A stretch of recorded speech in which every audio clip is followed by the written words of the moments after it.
The Idiot by Fyodor Dostoevsky.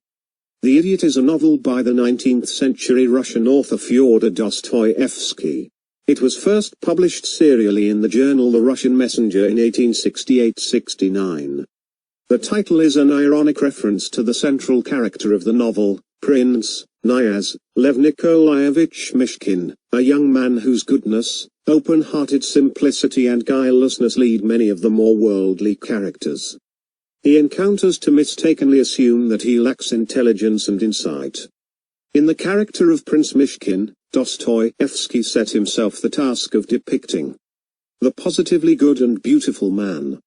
The novel examines the consequences of placing such a unique individual at the center of the conflicts, desires, passions and egoism of worldly society, both for the man himself and for those with whom he becomes involved. Joseph Frank describes The Idiot as the most personal of all Dostoevsky's major works.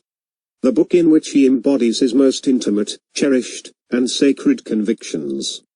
It includes descriptions of some of his most intense personal ordeals, such as epilepsy and mock execution, and explores moral, spiritual and philosophical themes consequent upon them. His primary motivation in writing the novel was to subject his own highest ideal, that of true Christian love, to the crucible of contemporary Russian society. Characters. Major characters.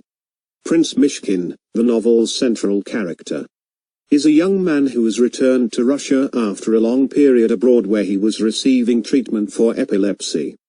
The lingering effects of the illness, combined with his innocence and lack of social experience, sometimes create the superficial and completely false impression of mental or psychological deficiency.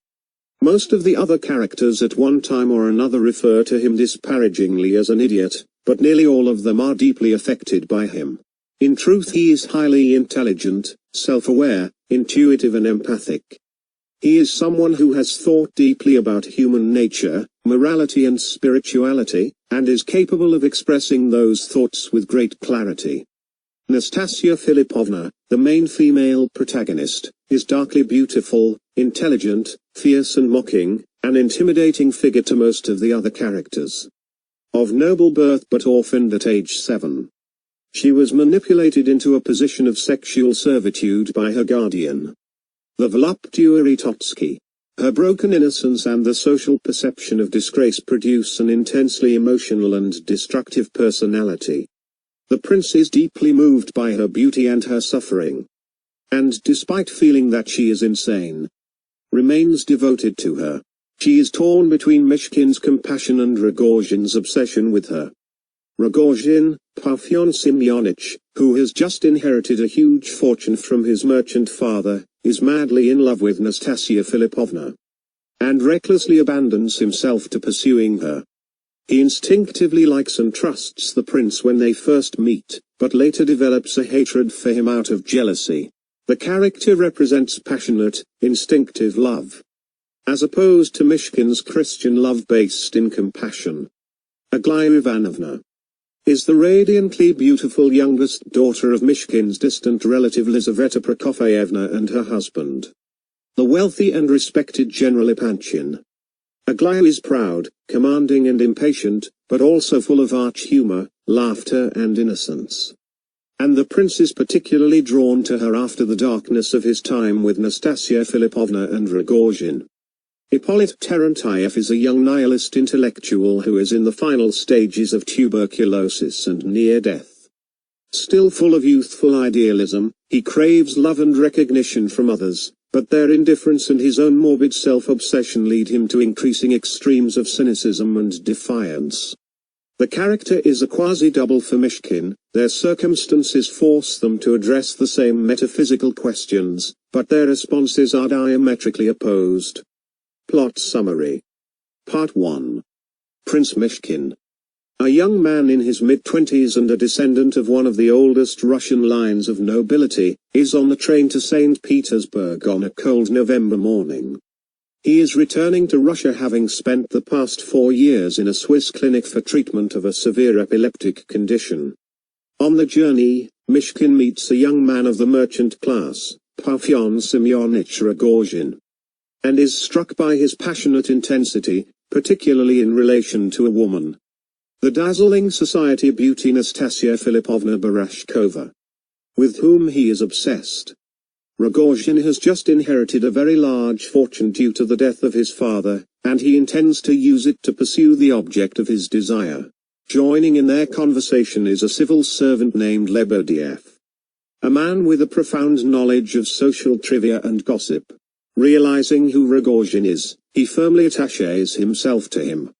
The purpose of Myshkin's trip is to make the acquaintance of his distant relative Lizaveta Prokofyevna, and to make inquiries about a matter of business. Lizaveta Prokofyevna is the wife of General Epanchin, a wealthy and respected man in his mid-50s. When the prince calls on them, he meets Gavril Ardalionovich Ivolgin, Ganya, the general's assistant. The general and his business partner, the aristocrat Totsky, are seeking to arrange a marriage between Ganya and Nastasia Philipovna. Totsky had been the orphaned Nastasia Philipovna's childhood guardian, but he had taken advantage of his position to groom her for his own sexual gratification. As a grown woman, Nastasia Philipovna has developed an incisive and merciless insight into their relationship. Totsky, thinking the marriage might settle her and free him to pursue his desire for marriage with General Epanchin's eldest daughter, has promised 75,000 rubles.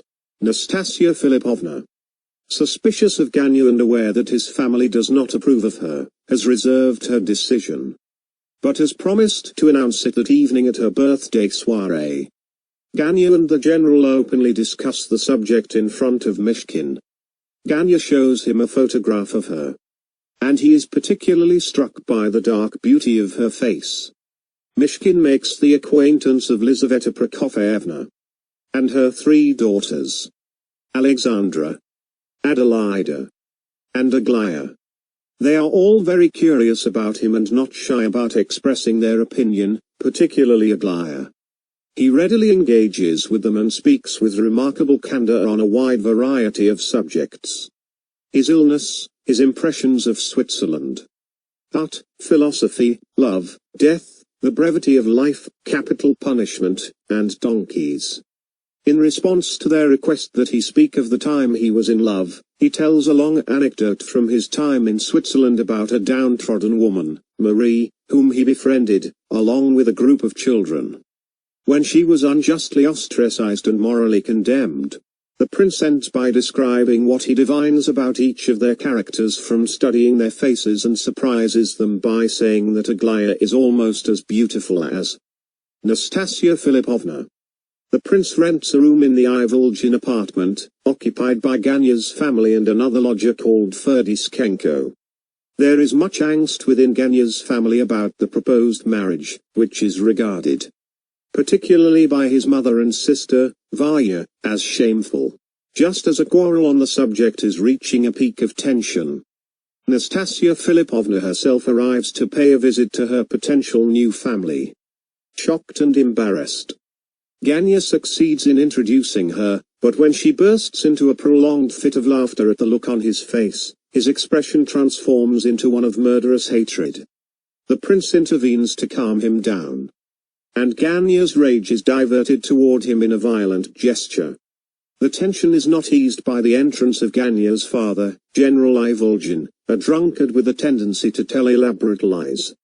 Nastasia Philipovna flirtatiously encourages the general and then mocks him. Ganya's humiliation is compounded by the arrival of Rogozhin, accompanied by a rowdy crowd of drunks and rogues, Lebedev among them. Rogozhin openly starts bidding for Nastasia Philipovna, ending with an offer of 100,000 rubles.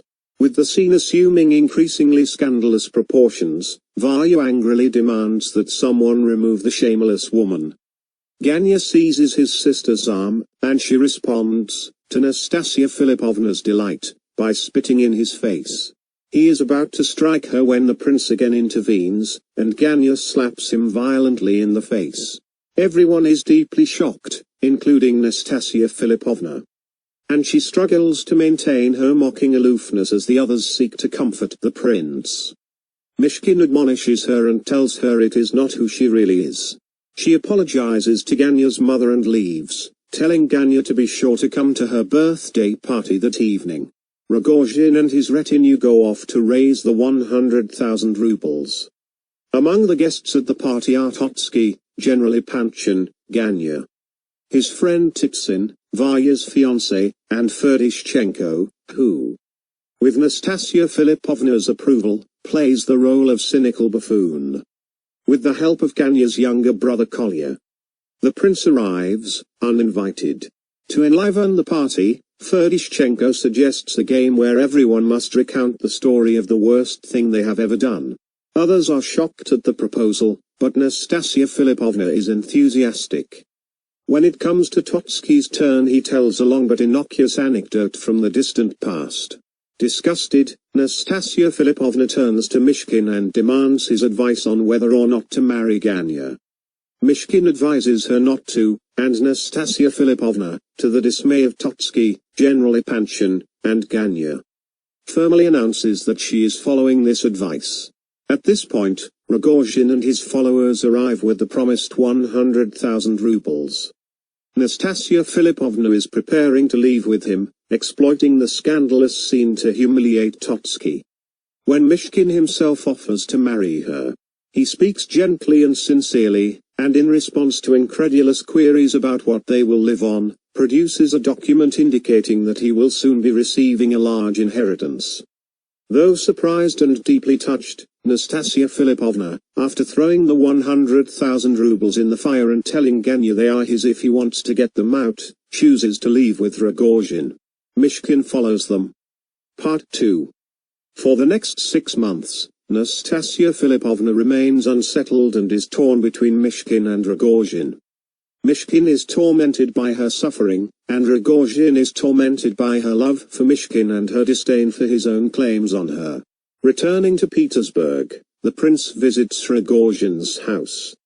Myshkin becomes increasingly horrified at Rogozhin's attitude to her. Rogozhin confesses to beating her in a jealous rage and raises the possibility of cutting her throat. Despite the tension between them, they part as friends, with Rogozhin even making a gesture of concession. But the prince remains troubled, and for the next few hours he wanders the streets, immersed in intense contemplation. He suspects that Rogozhin is watching him and returns to his hotel, where Rogozhin, who has been hiding in the stairway, attacks him with a knife. At the same moment, the prince is struck down by a violent epileptic seizure, and Rogozhin flees in a panic. Recovering, Myshkin joins Lebedev, from whom he is renting a dacha, in the summer resort town Pavlovsk. He knows that Nastasia Filipovna is in Pavlovsk and that Lebedev is aware of her movements and plans. The Panchins, who are also in Pavlovsk, visit the prince. They are joined by their friend Yevgeny Pavlovich Radomsky, a handsome and wealthy military officer with a particular interest in Aglaya. Aglaya, however, is more interested in the prince, and to Myshkin's embarrassment and everyone else's amusement, she recites Pushkin's poem The Poor Knight in a reference to his noble efforts to save Nastasia Filipovna. The Panchins' visit is rudely interrupted by the arrival of Burdovsky, a young man who claims to be the illegitimate son of Myshkin's late benefactor, Pavlovsk. The inarticulate Burdovsky is supported by a group of insolent young men. These include the consumptive 17-year-old Ippolit Terentiev, the nihilist Doktorenko, and Keller, an ex-officer who, with the help of Lebedev, has written an article vilifying the prince and Pavlovsk. They demand money from Myshkin as a just reimbursement for Pavlovsk's support, but their arrogant bravado is severely dented when Gavril Ardalionovich, who has been researching the matter on Myshkin's behalf, proves conclusively that the claim is false and that Burdovsky has been deceived. The prince tries to reconcile with the young men and offers financial support anyway.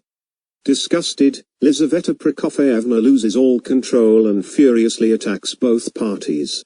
Ippolit laughs, and Lizaveta Prokofyevna seizes him by the arm, causing him to break into a prolonged fit of coughing.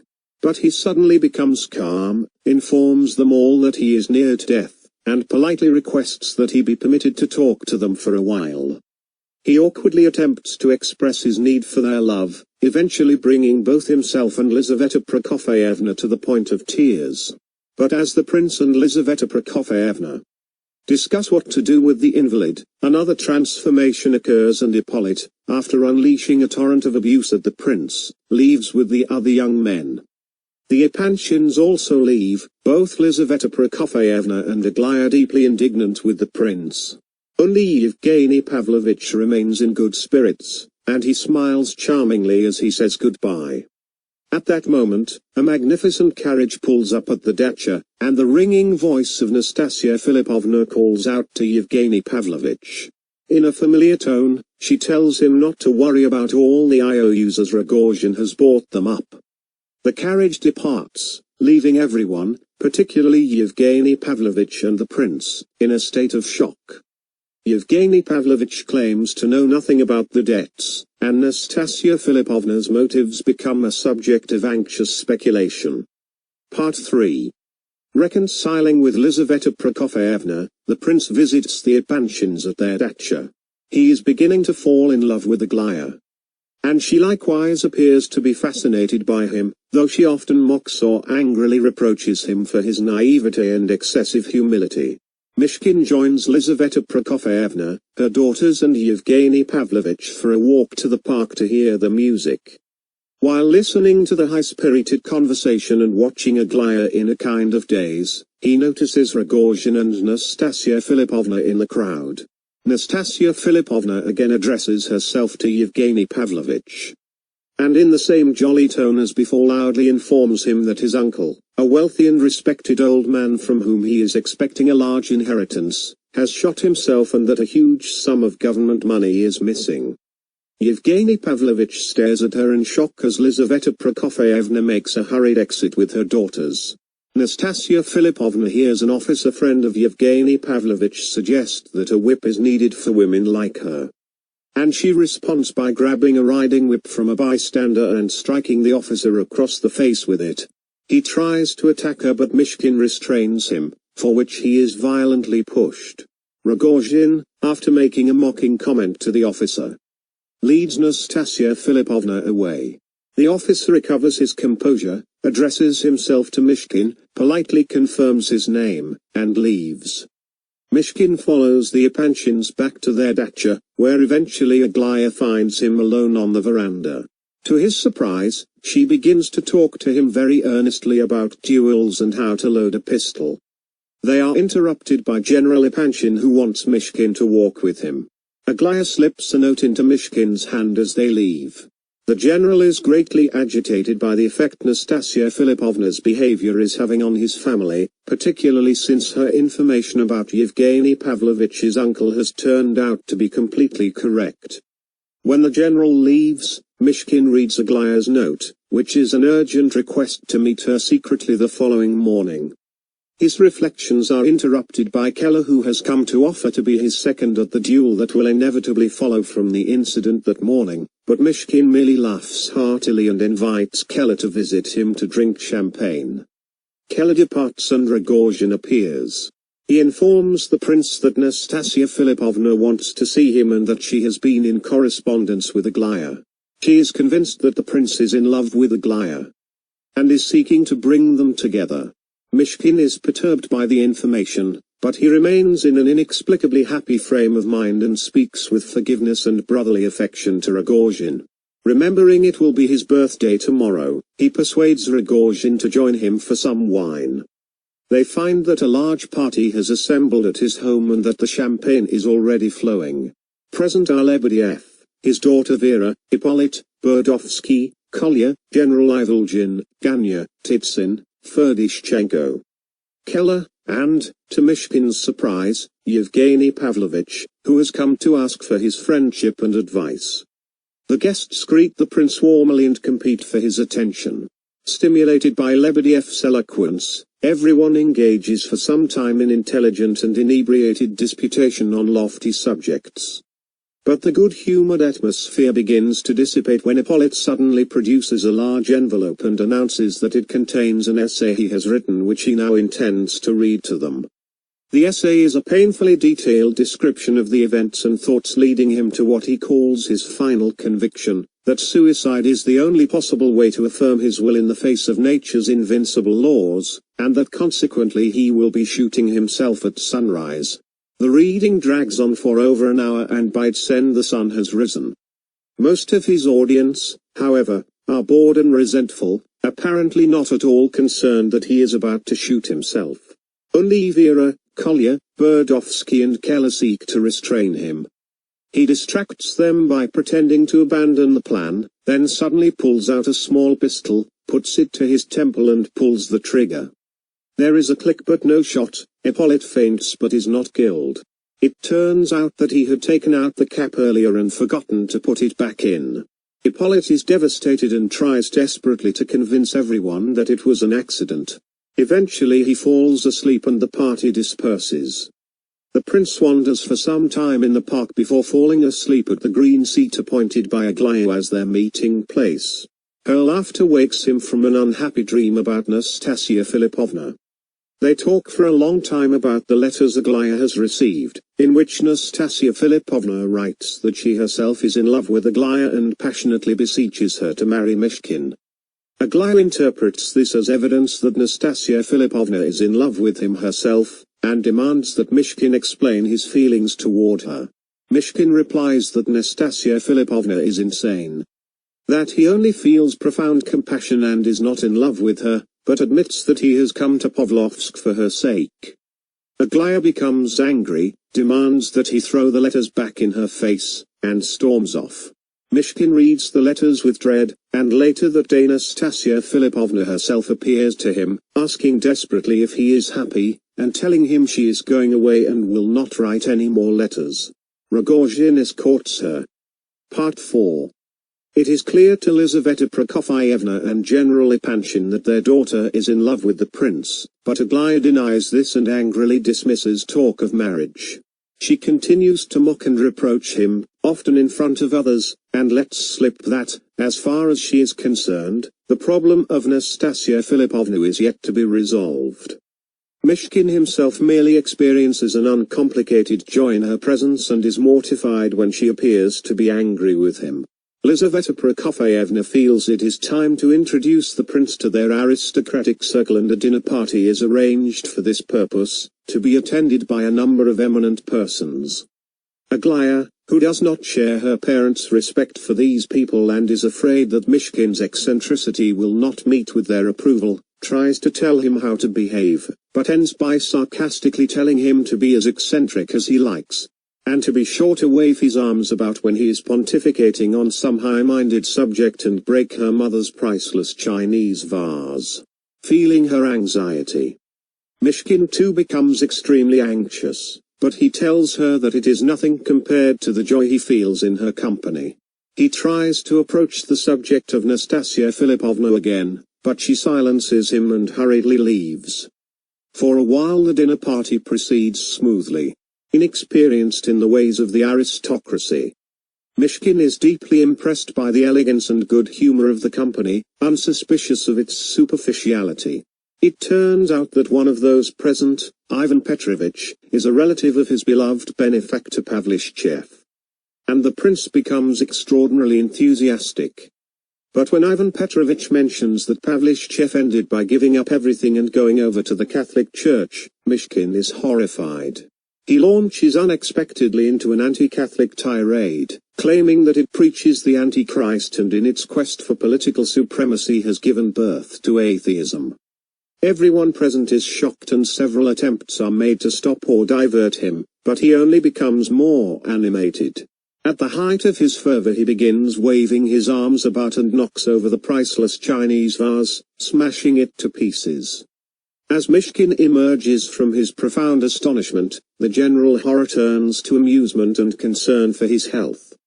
But it is only temporary, and he soon begins another spontaneous discourse, this time on the subject of the aristocracy in Russia, once again becoming oblivious to all attempts to quell his ardor.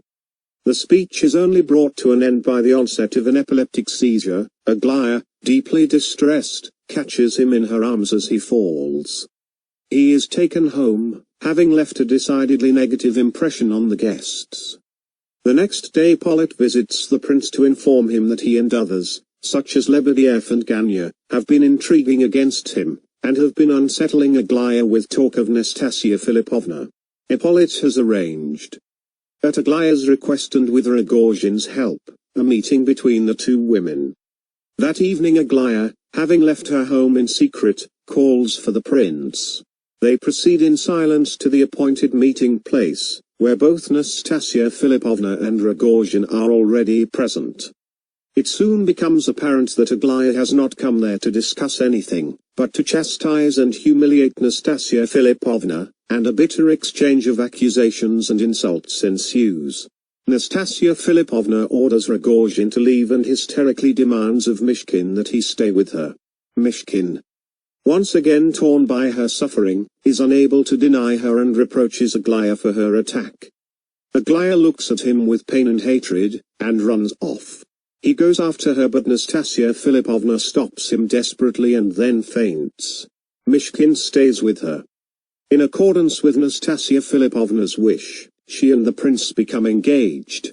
Public opinion is highly critical of Myshkin's actions toward Aglaya, and the Epanchins break off all relations with him.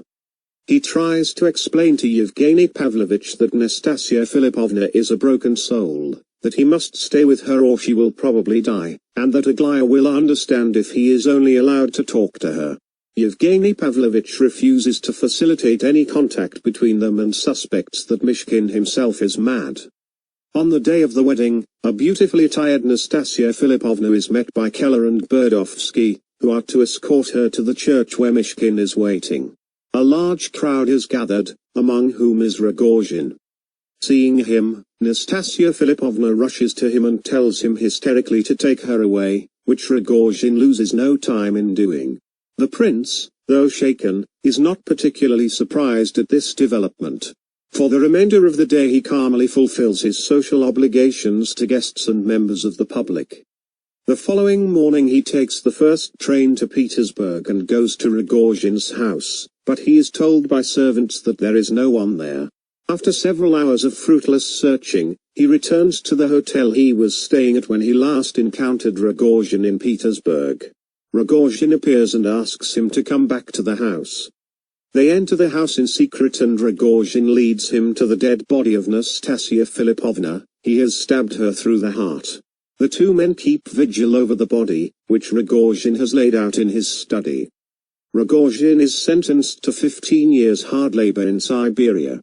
Myshkin goes mad and, through the efforts of Yevgeny Pavlovich, returns to the sanatorium in Switzerland.